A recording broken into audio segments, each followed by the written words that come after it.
السلام علیکم ورحمۃ اللہ وبرکاتہ۔ معزز ناظرین، مصیبت کے وقت کی دعا۔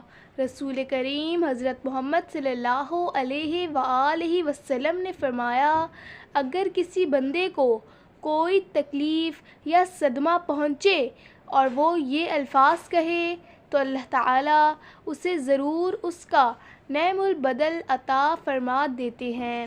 وہ الفاظ یہ ہیں: بسم اللہ الرحمن الرحیم، انا للہ وانا الیہ راجعون، اللہم اجرنی فی مصیبتی واخلف لی خیرا منہا۔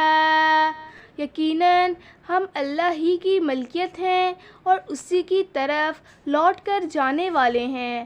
اے اللہ، مجھے میرے اس صدمے یا تکلیف کا اجر دے اور بدلے میں مجھے اس سے زیادہ بہتر دے۔